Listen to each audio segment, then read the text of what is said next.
You're about to enter into a new world of knowledge, curiosities, and high strangeness.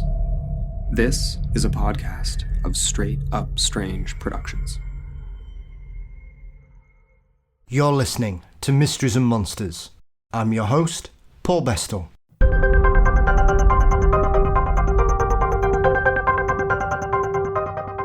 Welcome to Mysteries and Monsters. So as I slowly begin to feel human again after my brush with the dreaded COVID, I would like to say a big thank you to everyone that's dropped me a line or sent me their best wishes. It really has meant a lot, and I'm grateful for those who have taken the time to send me a note. I really do appreciate your kindness. Thank you. Anyway, regardless of my rather new throaty voice, let's get on with the show. And today, I'm joined by Lester Velez, the co-founder of OPUS, the Organisation for Paranormal Understanding and Support, as well as rising to the position of Assistant State Director for California whilst working for MUFON. Les continues to investigate cases and support those who feel they have experienced a variety of extraterrestrial phenomena. Les discusses his work and the support they offer through OPUS to traumatise people, along with some of the cases he has dealt with through his time with OPUS and MUFON. It's a thought-provoking show, to say the least. But before that, as always, before my voice packs in for good, don't forget you can support Mysteries and Monsters by signing up to patreon.com/Mysteries and Monsters for $4 a month. You can search via Patreon, or you can click on the link in the show notes. A big thank you to my latest Patreons, Lisa and Amanda. Welcome to the team, and thank you.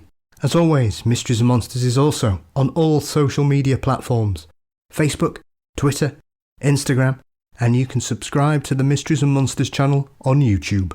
You can also visit mysteriesandmonsters.com, where you'll find all your merchandise needs, as well as latest news and up-to-date episodes.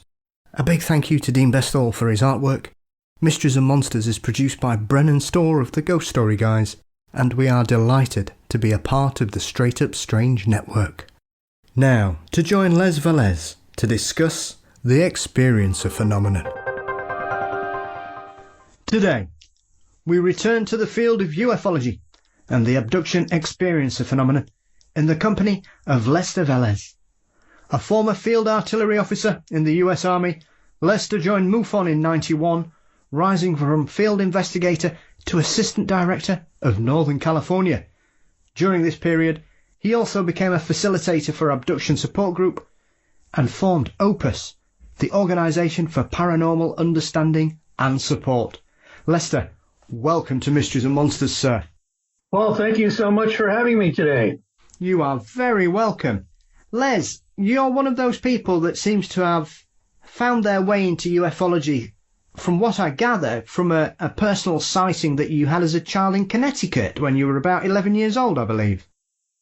Yes, indeed. It was a late October evening, and I was coming back in the house, and I noticed this object, totally silent, oval-shaped, whitish in color, slowly moving from my left to my right, and it just slowly was moving. And so I ran in the house, and of course it scared the hell out of me, and trying to get my father to come out. And by the time I convinced him to come out, the object had disappeared.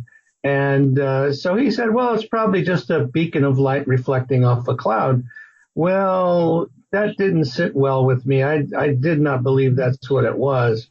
And went to the library the next day and picked up a few books on UFOs. And back in those days, this is the late 50s, George Adamski was the preeminent author of UFO books. And so I started to read his books and was really totally interested in trying to understand what the phenomena was. Yeah. Was that something that you had to kind of keep to yourself a bit, Les, when you joined the US Army? Because obviously, I'm sure many people in that period would be very aware of the end of Project Blue Book and what was going on in regards to investigations, or was this something that kind of ran parallel with your army career, and you were able to deal with both sides of your personality, as it were? Well, the funny thing is that, as how interested I was at that young age. Once I got into high school and then college, that interest basically waned because I was so involved with playing sports. I played here in the U.S. they call it soccer, but it's called football. And so I was a defensive back in those days, and we had actually a very good team. So I was totally involved, and I almost flunked out of college because I was just so involved with the sports and young ladies. Like I say, it kind of just waned in my thought process. And then I went into the service because in school, in college, they had the reserve officer training capability corps there, and so I joined that. And when I graduated from high school, I had a 6-year commitment, 2 years active and 4 years reserve commitment to the military. And so I went through all of that, got married, got a job, and then started to have children. And then in 1985. I moved from Connecticut to California, and this was job related. I picked up the newspaper, the San Jose Mercury News one day, and Stanton Freeman was going to appear at San Jose City College to talk about UFOs and the government cover-up. And it was like somebody threw a switch, and it was like, oh my God, I have to see this guy. I have to understand what's going on. And so I did. I went there expecting to see a handful of people, but the auditorium was packed. And Stanton gave one of his inimitable presentations. It was, it's inspiring for me. When I went into the lobby to leave, MUFON, the Mutual UFO Network, had a table there, and an informational table. And they have a monthly journal that they publish.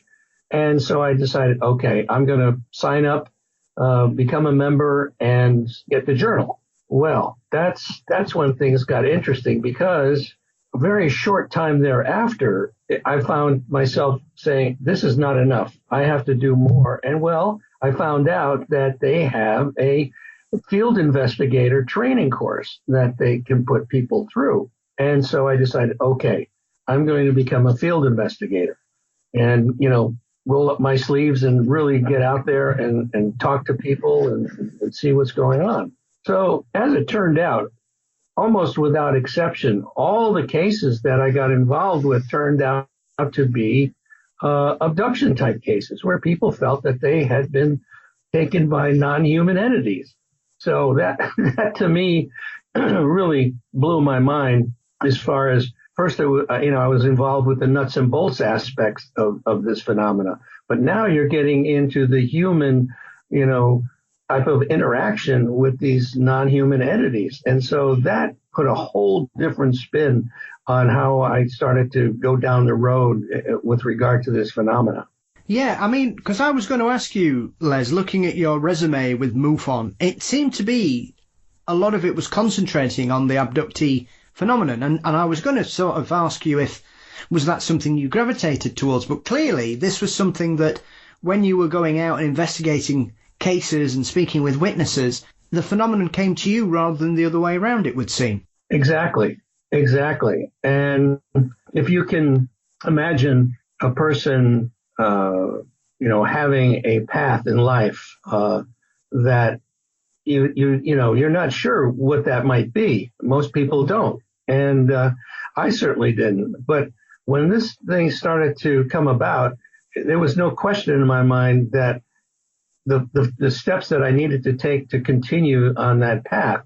And maybe I'm somewhat of a fatalist in the sense that, no matter what I do, and I've thought about this. I've been doing this for over 30 years. I've said to myself a number of times, okay, this is enough. I'm done. I'm pulling out, so to speak.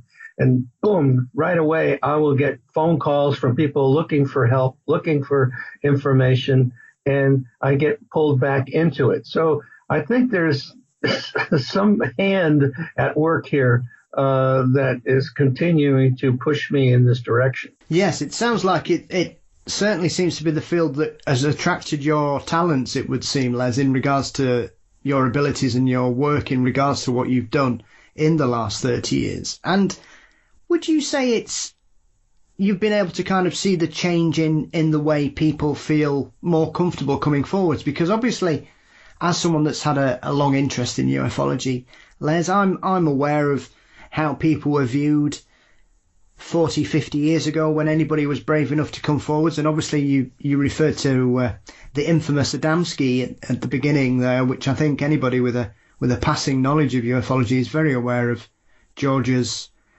claims, shall we say, and some of his writings and the situation that he found himself in. And it's been very interesting to see how it seems to have really changed, especially in the last 10 years. There seems to be a more mature conversation going on about this. Les, have you found that people have been far more comfortable recently, or because obviously these are very frightened people more often than not when they feel brave enough to finally come forward and ask for help? Well, I think that it certainly has changed. There's no question about it. I recently gave a presentation at a senior recreational center and had almost 50 people there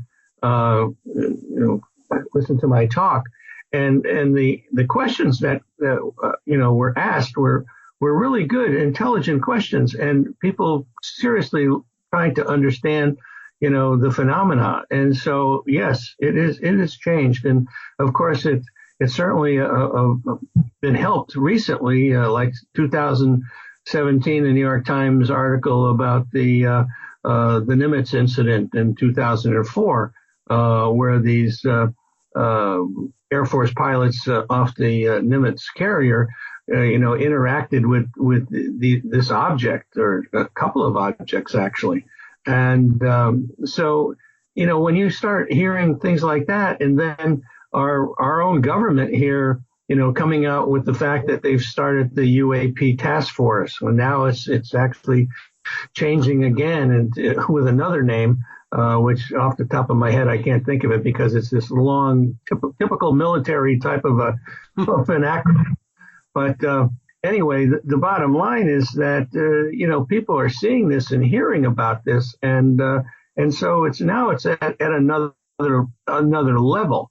And I think the next thing that's going to happen is that people that are experiencing these interactions with these non-human intelligences are the next step in, coming out and talking about the fact that, hey, this is going on. Perhaps they know who's driving these things, which I think, a lot of these people do know, and they have communication with them telepathically. So it's an incredible phenomena, and unfortunately, the general scientific community is reticent to really get involved with it because of as you said earlier, about the people looking at these people and saying, well, you got to be crazy to be doing this.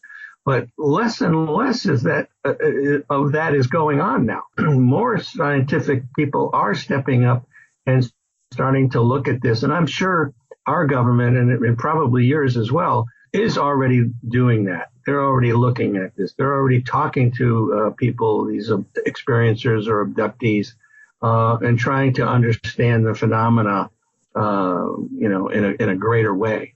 Yeah.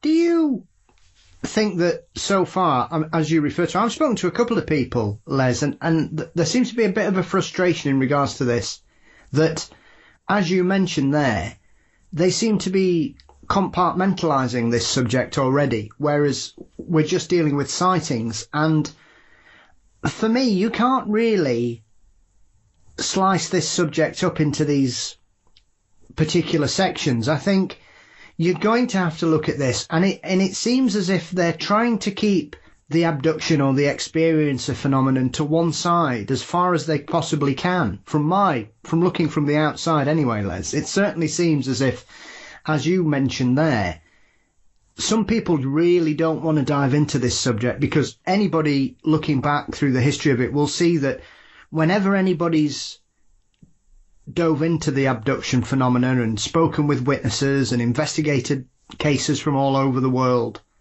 John Mack is a prime example of someone who was obviously on a pedestal, a Pulitzer Prize winning author, a deeply intelligent man, and yet he found himself ostracized by the scientific community and his colleagues because he thought there was a real, genuine phenomenon going on here, and it deserved respect and it deserved a real, rigorous examination.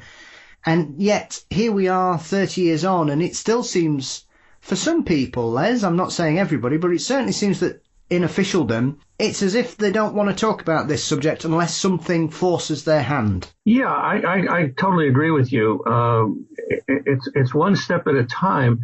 And, the tack that Lou Elizondo took with his group there, and positing the fact that this may be a threat, I think was actually a smart way to get our Congress to initiate this program, the UAP program, so I think that the next step, as far as looking at the abduction experiencer phenomena, that's another big step,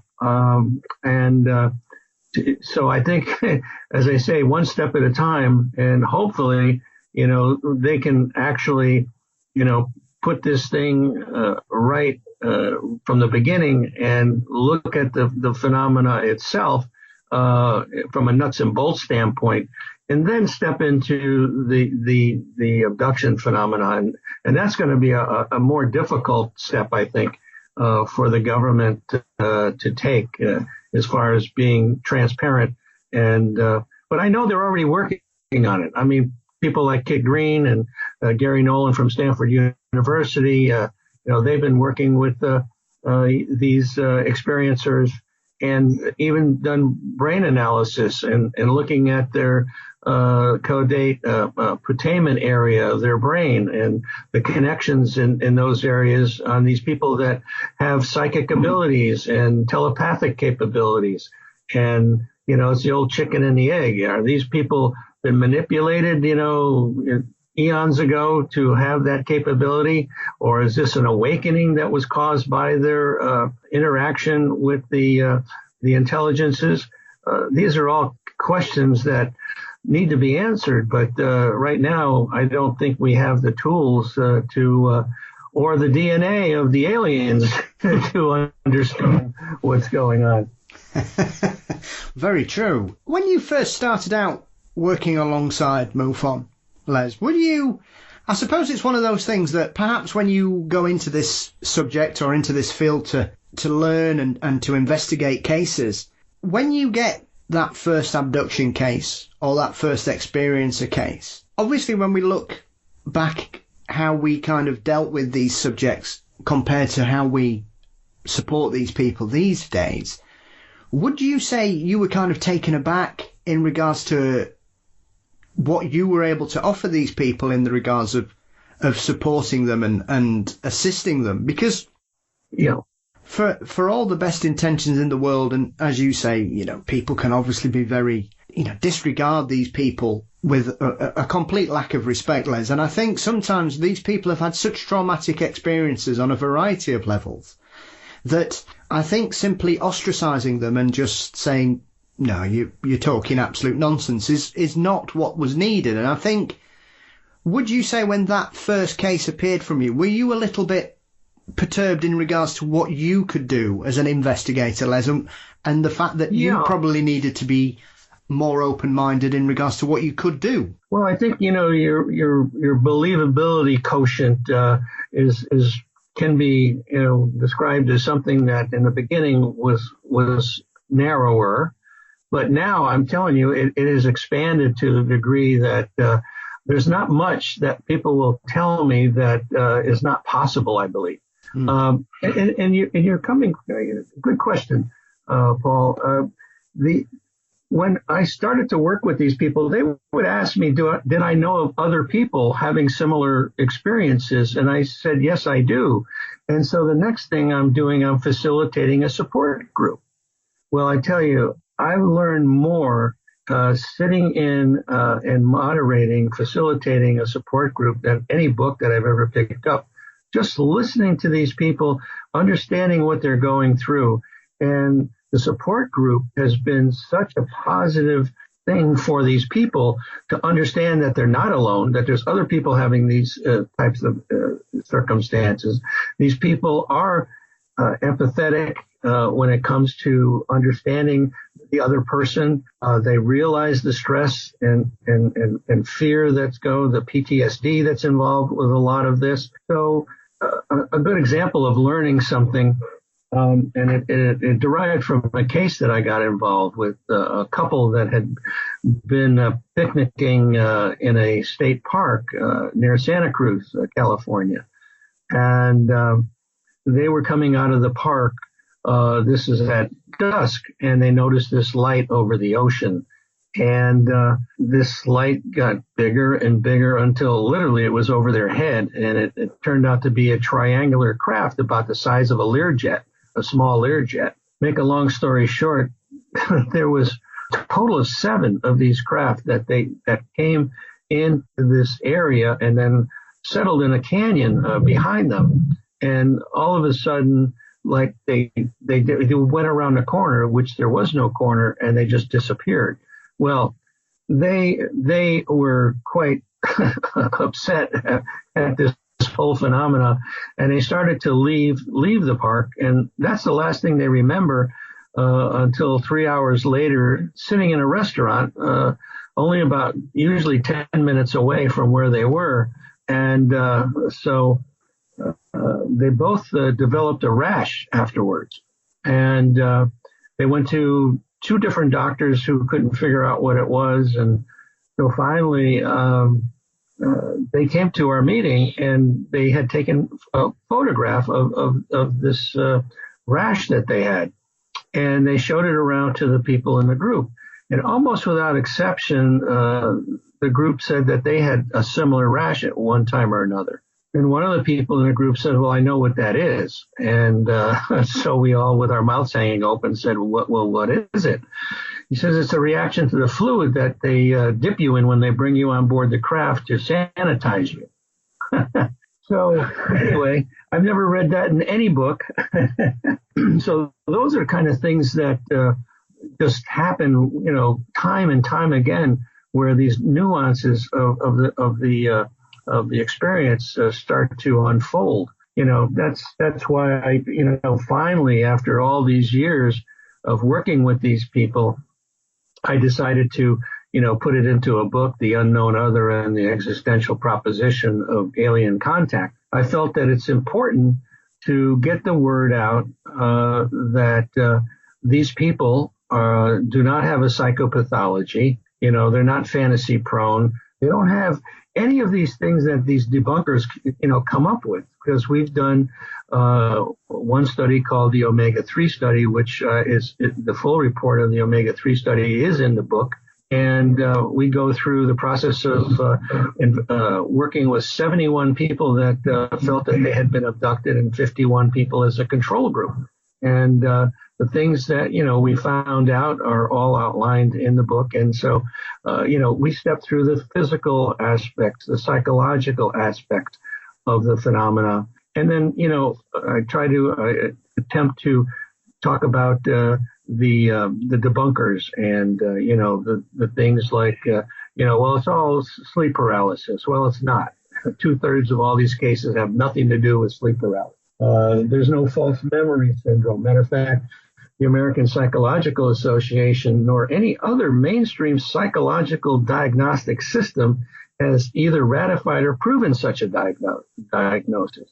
And as I mentioned, fantasy proneness certainly was not a factor. So I go through all that, and then, at the end, I basically ask the scientific community to step up to the plate and really take a look at this thing, and in a serious way. Of course, only time will tell if that happens. And I was so lucky, as a side note here, to have Linda Moulton Howe do the foreword to the book. Linda's a friend, and I've known her for years, and I'm so happy that she had the time to do that for me. Would you say that, obviously, your experiences when you started with MUFON, and obviously the amount of cases that started coming forwards to you, Les, would you say that that was the catalyst in creating OPUS in regards to having a framework of support for these people? Because, as you say, facilitating a support network, I suppose these days it's a lot easier, because with the greatest respect, you can all jump on a teleconference or a Zoom call, and people can speak to anybody around the world or share their stories and their experiences with people. And I would imagine, as you referred to earlier, often I'm very surprised that some people, when they come forward and they speak with people such as yourselves, they do seem to be completely ignorant about the subject, as if they think they're the only person this is happening to. And often I think that plays into this aspect that, as you mentioned there, in regards to some debunkers and skeptics will say, well, these people are really into UFOs, they all watch the X-Files, they all know about it. Whereas whenever I look at the data, a lot of these people are very grounded, they're very down to earth. They don't have an interest in this subject until it unfortunately happens to them. Absolutely. You hit the nail on the head in that regard, Paul. When working with all these people, I was written up in the Monterey Coast Weekly paper about what I was doing, and there was another woman that was written up in the article as well. Her name was Carol Austin, and she contacted me after this article was written, and she says, I'd like to understand what's going on with my brain waves when I'm in contact with these entities. So I said to myself, well, geez, how am I going to help this person? So she said she was working with an emergency room doctor, and so that piqued my interest because I had a doctor friend, Dr. Eugene Lipson, and he was interested in connecting with other doctors that were familiar with the topic. And so we decided to go down to her place in Carmel, California, and we walked into her house, and there was a picture on the wall, and it was her standing on the back of this large craft in the Caribbean, as it turned out. And I said, what were you doing there? And she says, well, I was working with these treasure hunters. I said, well, how were you working with the treasure hunters? And she says, well, I was in contact with the captain of the galleon that went down. So that started the afternoon off. We found out that after a near-death experience, she had become very psychic. And she proceeded to tell us stories about ourselves that there was no possible way that she could understand or know. And so, to make a long story short, Dr. Lipson and I came away that afternoon and said, how can we possibly help people with things like this? And that's when OPUS was hatched. That was in like 92, actually. And then in 1994, we officially became a nonprofit organization recognized by the U.S. IRS, the tax people. And so we've been a nonprofit ever since. So, these are how that all started, is really interesting. And you would never, if you were to try to plot things out, it would be interesting to see how, one thing led to another, to another, to another, that finally ended up being OPUS. And, through a long chain of events. Would you say it was needed more than anything, Les? Because often I think when we look at these kind of situations, I think sometimes you can make the mistake of it being a one-size-fits-all situation, because not everybody's going to have the same kind of experience. I'm often interested in people who don't have a sighting of a craft or lights or something like that, and then have an abduction experience or an experience of a visitation perhaps, or a message coming to them psychically, Les. When you started to look at this, as with anything, I think when we're new to a subject, we can often have a preconceived idea of how people are going to be in these kind of situations. Would you say it was that kind of the variety of experiences that meant that something needed to be done to allow people different channels of support? Oh, absolutely. And if you look at our mission statement, we talk about all types of different things, whether it's poltergeist activity, whether it's spiritual awakening, and all of these things are connected. They're all connected. I mean, we have people that have, abduction type experiences, but also have poltergeist activity. They see orbs, or they see, praying mantis type people. I mean, the variety is incredible. And so, as you say, one size does not fit all, but yet it's amazing that when these people get together, and Opus, has two vehicles that we have for people. One is our online support group, which is totally confidential, where these people can talk to one another 24/7 about their particular situation, ask questions, get information that is very helpful. They share pictures of the marks that they have after their abductions and all of this kind of thing. And then we also we have a referral network of therapists, hypnotherapists, also mental health practitioners, that if a person is looking for something like that, then, we can point them in a direction. And as it turns out, which is really interesting, is that the majority of what we are working with these days are the experiencers, the abductees, but almost, it's a very high percentage that also have poltergeist activity going on, in orbs that they're seeing, and then in telepathic communication, as you mentioned. So it's, but I don't know why, we've kind of come to the place where we are with regard to predominantly working with abductees. I was going to say, in regards to how people come across you, because obviously you've got the website there, but as we said, sometimes these people that have these experiences probably don't understand or know how they can get such support, as you say, because often the only person they may be able to speak to, Les, is a therapist or a medical practitioner. And it's interesting that when you look at Opus and the people that you have that work alongside you, as you refer to there, that cover all kinds of phenomena, not just the abductee situation in regards to this.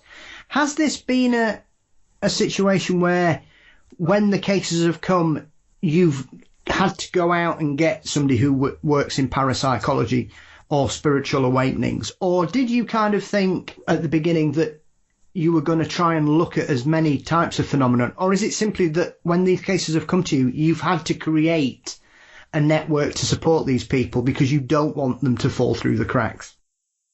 Yeah, as I said in the beginning there, that we were set to look at, multiple aspects of the paranormal. But as I said, that as it turns out, we've mainly been involved with the abduction type phenomena. What has proved to be the most important thing is the support group network. I think above anything has been, these people can talk to other people. They know they're not alone, and right away that puts their situation in a much, different, light, more positive light, that they do have somebody to talk to, because most of the time they can't talk to even family members, or clergy or anybody, because they feel that they're crazy, and they've got a loose bolt somewhere.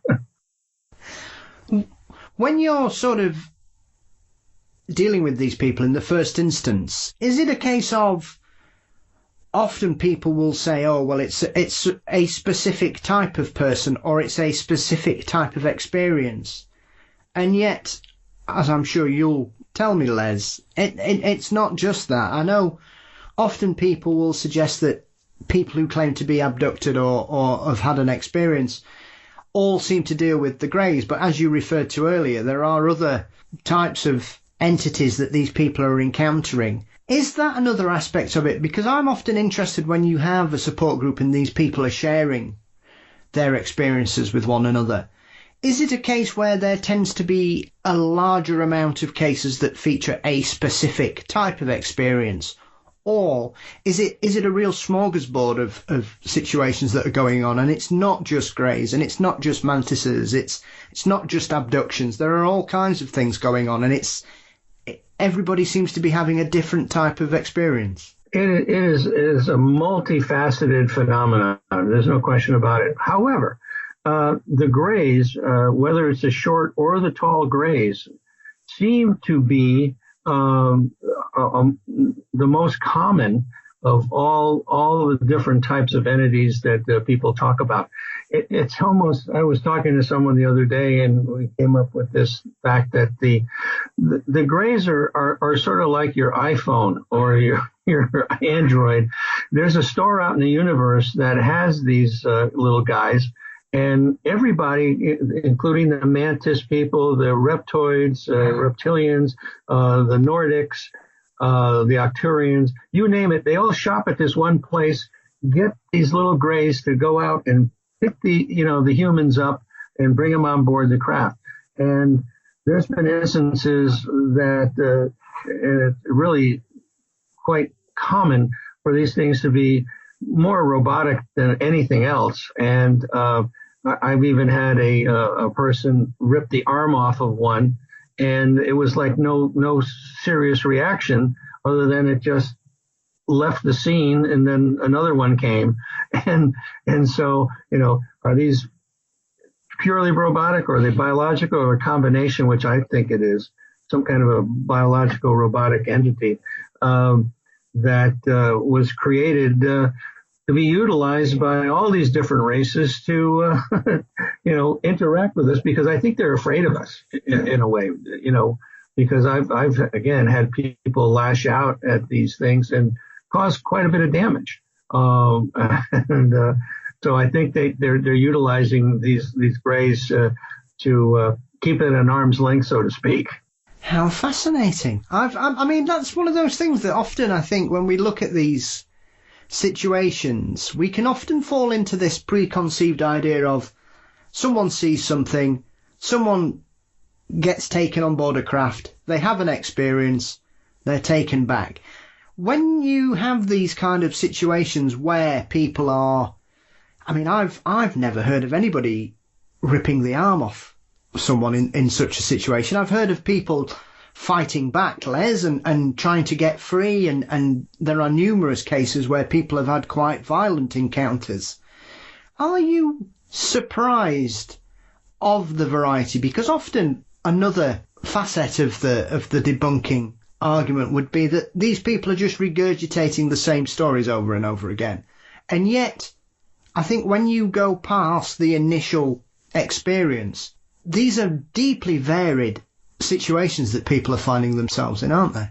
Oh, absolutely. Yeah, I mean, there's some, obviously commonalities, where they're taken out of their bedroom through a wall or something, and then taken up in a beam of light, and then put on a table and examined. But all the stuff in between is all over the place as far as the actual events. Is it one of those aspects of this that, when you're looking at the bigger picture, Les, are we trying to find commonalities between why people are taken? Is it a specific genetic thing? Is it location? Is it age? Is it blood type even? Have you been able to kind of drill down past the actual experience to see if there are other aspects of this that make people more prone to having an experience, perhaps? Well, one of the factors seems to be following generations of people, because an abductee probably has a a parent or a grandparent that has also had an experience. And so why are they following generations? Is it because they've manipulated their genes, their DNA to some degree? Is it an experiment of some sort? The people talk about sperm being taken or eggs out of females, missing fetuses, things of that nature. Is it because they are in trouble, these entities in trouble in some way, and they need our genetics to continue, or they're modifying themselves to a certain degree based, they've come here and this is a lab and we're not at the top of the food chain. And so they're experimenting. I always like to say that it's like we go out in the ocean and pull a dolphin out of the water, and then we take blood out of them, we tag them, and then we throw them back into their environment. And so, people always talk about the fact that, well, these aliens are so smart, they take a couple of us and that's it. They don't need to do it anymore. But it's also, it could be an educational process with the young aliens and saying, hey, this is a human. This is what you have to watch out for. This is how we take their blood. This is how we insert implants. It's a learning process of some sort. There's so many variations as far as the explanation might be, and we don't have definitive answers. We just don't. And that's the head scratcher part of all of this is that I think there's multiple things going on. I mean, the fact that, you have the Bud Hopkins and the David Jacobs that feel that all these entities are negative, evil. And then you have, the Dr. Greer, saying that, no, they're all good. It's well, I think it's the same thing like we have here on our planet. We have good people and we got bad people. And I think we got good aliens and we got bad aliens. And so as it turns out in the studies that have been done, including the Omega study, that the majority of people feel that it's a positive experience, although the initial stages are quite negative usually. But after a while, they come to accept what's going on. And then in the later stages, it's almost like the Stockholm syndrome, where how come they're not taking me anymore? But so when asked that, if they want to stop the phenomena, 65 to 70% of people say no. I want to continue to have these experiences. I was going to ask about that aspect of it, because I think it's something that doesn't really get discussed a lot, Les, is the fact that do we find people that maybe have 1, 2, 3 experiences where they are visited and then they stop? And as you refer to there, do these people seem to then miss what's happening and perhaps think, what have I done wrong? Why don't they want me anymore? Oh, absolutely. It's very common. It's very common. It's just like, why do they take me to begin with? And now why did they stop? So, we don't have a definitive answer on that. Perhaps genetic material. And I think in a lot of cases, as far as the numbers are concerned, if you've had one, you've had multiple abductions. It's just you just don't remember them. And we found out in the most recent study that we just finished the first phase of it. It's called the Omega-4 study. How clever of us to come up with Omega-4. And what we did is we went out to therapists and this time to ask them about their experience with these types of clients. And so we found out some very interesting things. And, you mentioned the Greys before. Well, that seems to be the number one critter that people see. But then followed by orbs. Orbs are seen, tremendous amount of orbs are being seen. And then we also have poltergeist activity that seems to follow with that. So, you're looking at more than one type of a paranormal phenomena that's coming into play. It's Again, we're trying to understand the phenomena, but the bottom line on what Opus is doing is helping these people cope with this phenomena and to understand that they don't have a psychopathology in 99% of the cases. Of course, we do come across people that definitely would need the help of a psychiatrist or a psychologist, and so that's what we would recommend. But the bottom line is most of these people are, as you mentioned before, really rational people. They're policemen, they're lawyers, they're doctors. It's across all types of people, and it's a worldwide phenomenon. It's not just here in the U.S. It's all over the world, and that's. And in the support group, we have people from South Africa, we have people from the UK, we have people from Australia, South America, Turkey, just recently, and so it's a phenomena that. I guess what it was in 1991-92 timeframe, the Roper Organization did a study that was commissioned by Bud Hopkins and David Jacobs, and Robert Bigelow paid for it. Basically, it outlined at that time that they figured 6 million people in the United States have had an abduction. Well, can you imagine what that number is now, and then what it is probably worldwide? So what are the aliens doing? Why are they doing this? Still, going back to the big why. And why do they continue to do it? And what's the outcome? If you look at David Jacobs' book about the hybrids, or as he calls them, the hybrids, because they're getting so good at creating hybrids that they look like you and I. And so you can't tell them apart. And so is this taking over the world by hybridizing people? That's a possibility too, and again, we don't have a definitive answer for it. Absolutely. And I think when you look at this situation and this subject in general, are you still coming across cases where people are discovering implants, Les, that kind of situation is still going on? Because often when we look at this phenomena, they don't seem to be that prevalent these days. They seem to be quite fashionable about 20 years ago, and then they've dropped out. But I would suspect that's more to do with the people who are doing the reporting rather than the actual experiences. Yeah, I think so. I mean, I get, in the support group, the online support group, there are many people that have implants. And so the big question is the implant bothering you, number one? If it's not bothering you, you probably should just leave it alone. And then number two, if it is bothering you, then there are ways to probably get that removed. You don't go to your doctor and tell them that, you've been abducted and they implanted something. You just tell them it bothers you, and then they can proceed to extract it. But also there's been talk about the fact that you don't want to remove an implant because this upsets the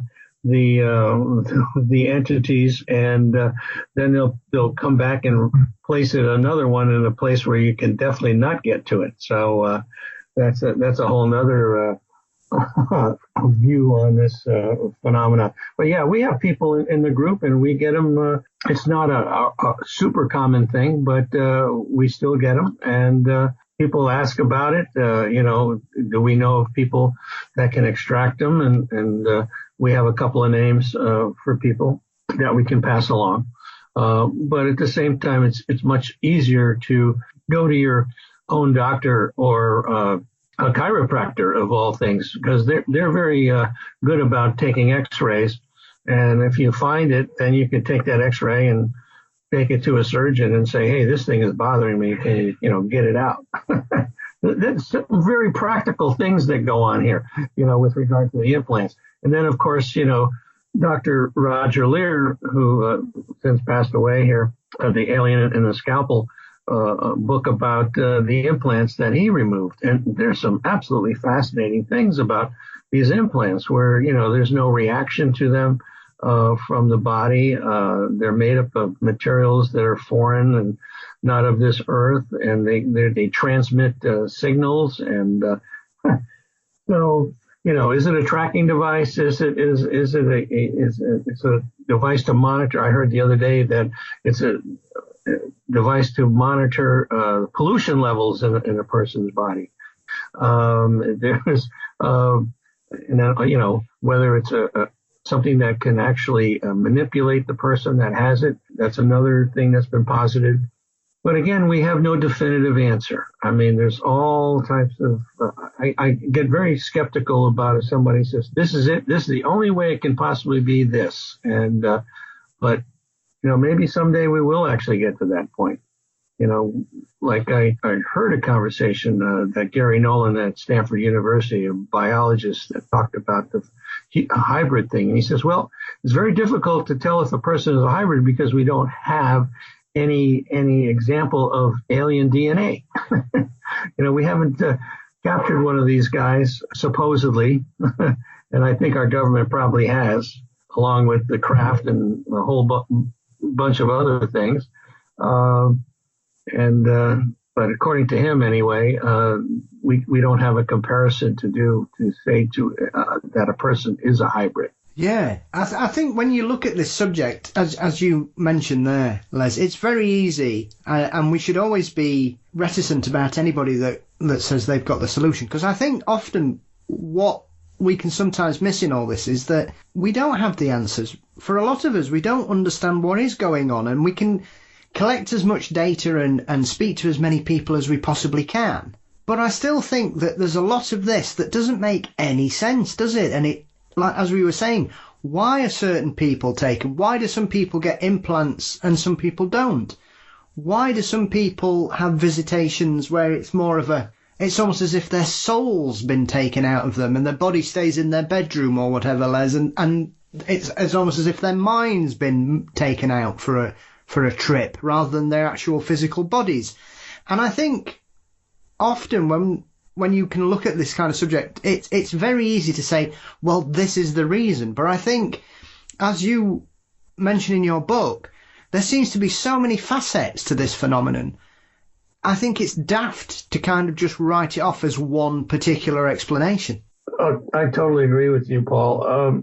And that's a good point. Astral projection of the body, where these people, sometimes they call it lucid dreaming as well, where these things are so real and that they literally come back with, marks on their body. But is that something that's caused? I know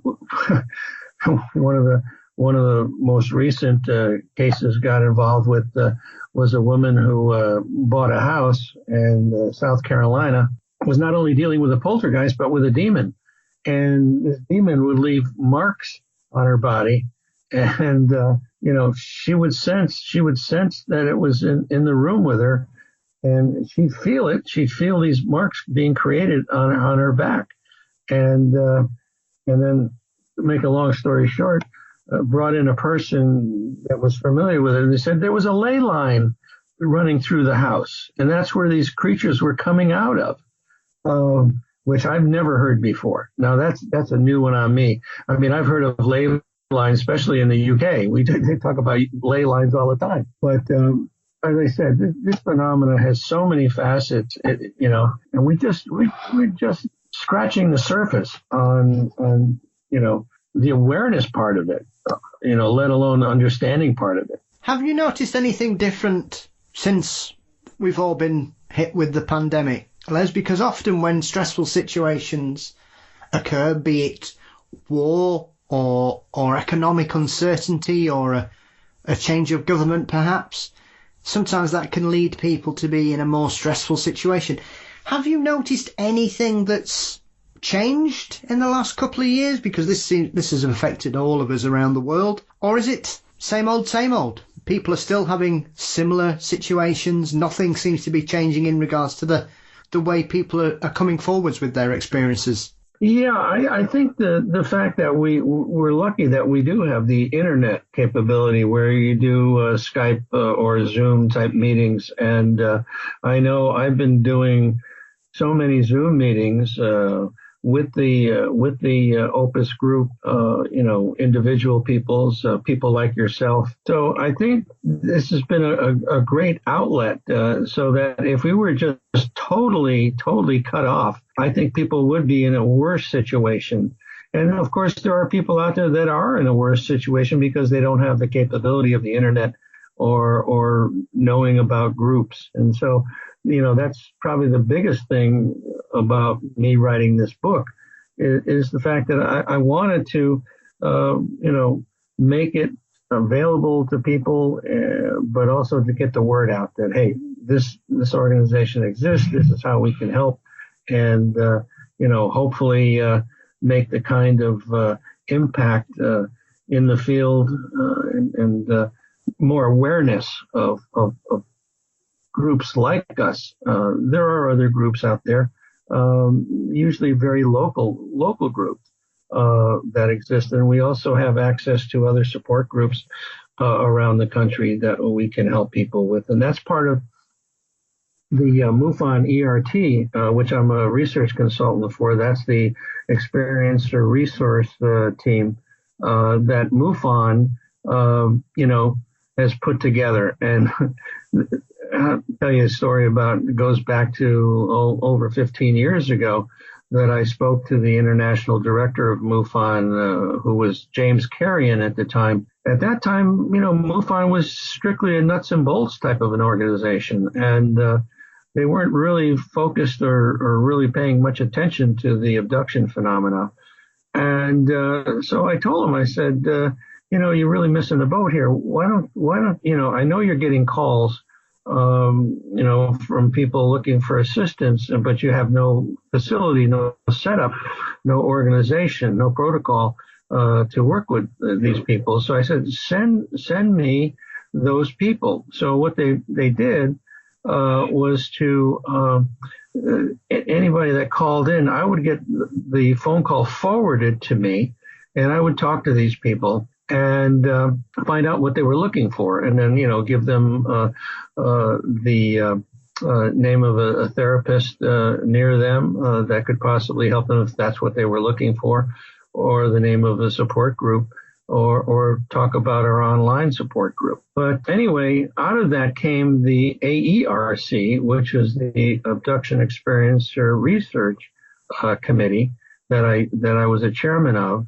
And I brought together some really high-powered people to look at the phenomena. And out of that came the omega-3 study, where I worked with two other psychologists. And then we worked with 71 experiencers and 51 people as a control group. And so finally, MUFON decided that, this is something that we should do. And so they now set up their own organization internally to do the exact same thing, utilizing basically a lot of the same paperwork that OPUS established. And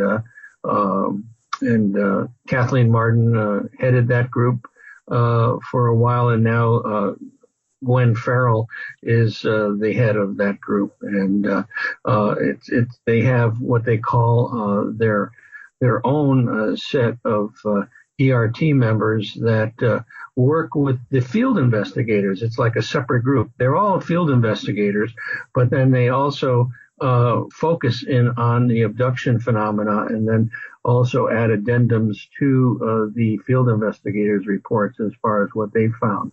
So it's getting to be, a much more organized professional endeavor on their part to deal with the phenomena. And so we work with them. We're noted as far as the under the hypnosis hypnotherapist section, and then also under the support group, the OPUS organization. So it's been a nice long relationship with them, and so I wear a couple of hats, as it were, and it's worked out well. When you have a a member of the public that comes forward to you, Les, I'm always interested in how you sort of evaluate the support a person needs. So is it basically an interview that you guys will have with someone to discuss what they're going through and what's happening? Because often I think, once again, there is this presumption that everybody needs regressional hypnosis. Everybody needs a discussion point to be able to unload their experience or their memories or whatever. So when you get a new case that comes across your desk, how do you sort of pull that down and decide what channels of support are best for that particular person? Well, what we do is, 99.9% of the time people contact us through our website, which is opusnetwork.org. On the website itself, there's a support button. And when you click that button, there's a menu that comes up, and we ask you to fill out this form. And we give you like 4 choices. Would you like to seek professional help? Are you looking for a hypnotherapist? Are you looking for a support group? And so once they fill that out, and they're also asked to tell a bit about their story, what's going on with them, and so we know right away the minute we get that.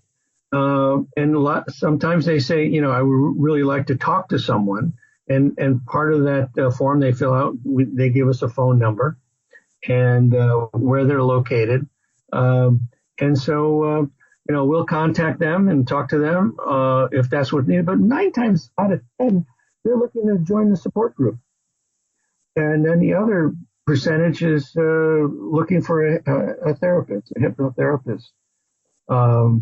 So it gets broken down pretty quickly, and then these people show up, and I monitor along with a couple of other people in our organization,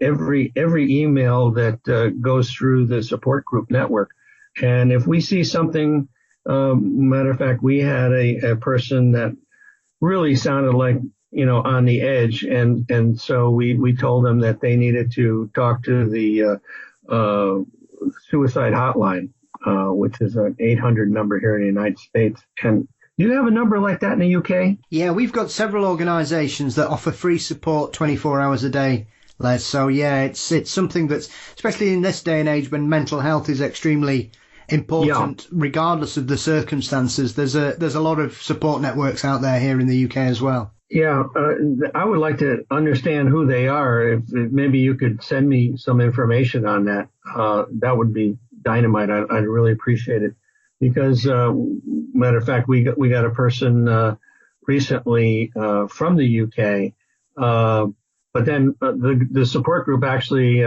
was very beneficial, and this person was okay after a bit of talking to, so to speak. And so, yeah, any kind of information like that, I'd appreciate it. Yeah, I'll be delighted. I'll send you something over later on today, and that wouldn't be a problem. Sure. I'd be delighted to offer anybody some avenue for support in that kind of situation. And I was interested, as you refer to there, when you've got these support groups, obviously some people are more experienced than others, Les, in how they've been able to handle what's happened to them and the situations they've found them in. Do you find that these support groups, people will gravitate to support the newer members and are able to help them unload what's happened, and sometimes you can take a back seat and just let the group themselves help each other? Oh, absolutely. I mean, it is an incredible community, very supportive, non-judgmental, very neutral. And, since 94, I've probably had to kick out only 2 people from the group that basically got on their high horse and, this is the way it is, and you're all crazy, basically. And so that's a very low number, out of a fairly large group. And so, yeah, I mean, the group is incredibly helpful, because you have people in there, as you say, that are brand new to the group. But you have older members that have been in there a long time, have had a lot of different experiences. Some of them have written books as well on the subject. And so we have a really interesting database in that regard. Do you still find some cases give you the chills sometimes, Les? I think often we can look at this kind of subject quite humorously sometimes and think, oh, well, it's an abduction case, it's this and it's that. But I think often we forget that some people are deeply traumatized by what's happened to them. Do you sometimes find cases still have the ability to shock you in how that person's feeling or what's happened to them? Oh, sure. And I think that if it doesn't, then I got a problem. I think that, and the group is very sensitive when it comes to things like that. They'll jump right on it and, give their opinion, their advice, as far as, how to extricate themselves from that particular situation or feeling. We talk about exercise, even that is very helpful to change a person's mindset.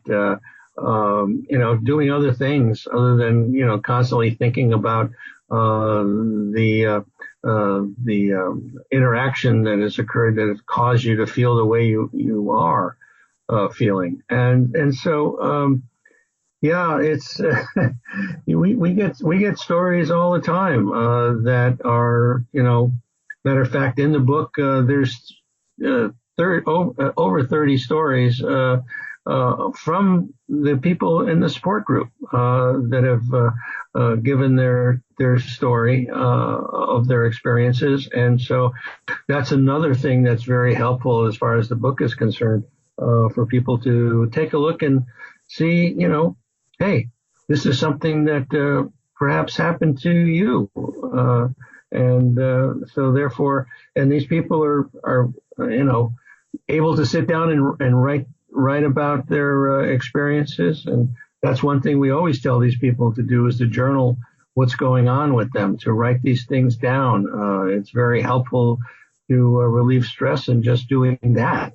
And there's just so many different things that people, are able to come forward with to help people, and that's something that, as I'm speaking here now, comes to mind that, should chronicle these things as well. And, all the list of things that people have utilized. And people sometimes come to us and say, hey, I want to stop this thing. And oftentimes I tell them about a book that was written by Ann Druffel, How to Defend Yourself Against Alien Abduction, where there's 9 different ways to, stop abductions that people have utilized. And some of these things have worked based on, those 9 people that tell their story, that they've been able to stop the phenomena. Fantastic. In regards to moving forwards then for Opus, what's next, Les? Is it a case of reaching out and allowing people a sounding board for support and knowing that they have this organisation available if and when they need it? Oh, absolutely. Yeah. And this is part of, being on your show, is to get the word out, to have your listeners hear about our organization and hopefully tell other people that are having experiences that there is a place to go. We're doing more with our website. Matter of fact, I do an interview series. I've interviewed Linda Moulton Howe and a number of other people. I've interviewed a psychic. I've interviewed a person that was involved with demons, and so we're trying to broaden, these types of things that you can find on our website. We also have it on YouTube, these interviews. And, we're trying to come up with other ways to get the word out. We have a Facebook group and page. We're not on Instagram yet, but I think that's probably going to come up as something that we might want to do. We're on Twitter, or I'm on Twitter anyway, although I don't check it very often. But I think that's something that I'm somewhat of a Luddite, as they say, when it comes to this computer and this new age stuff. I'm not a spring chicken anymore. So, the younger people, thank God I have a webmaster that is in the know and knows how to manipulate everything. And so I depend on him quite a bit. And as I say, a nonprofit organization, so we depend on the donations, and we have, a donation button on the website for those people that are want to help us in some way. That's always very much appreciated. So it's something that we're evolving. We continue to evolve. I mean, it's been a long time that we've been doing this thing, and we try to come up with different things and try to put ourselves out there so people know that we exist and that we're here to help. And that's the bottom line. We're here to help in any way we can. Yeah, I've watched a couple of your interviews and they were fascinating. The one with Terry Lovelace and Stephen Bassett. Oh, yeah. They were fascinating conversations, Les. So I recommend anybody wants to learn more about them to go to the website and watch a few of those, because there are some deeply interesting conversations on there, and it's certainly a subject that once you peel back the layer of it, you can be taken somewhere you didn't expect to go. I often find with this kind of conversation, and it's very interesting to see people who are as open and as honest, and they explain their situations about what's happened to them, and it helps people come forward and realise, as you said at the beginning, that they're not alone, and there are networks out there that can help these people deal more often than not with what's happened to them. Absolutely.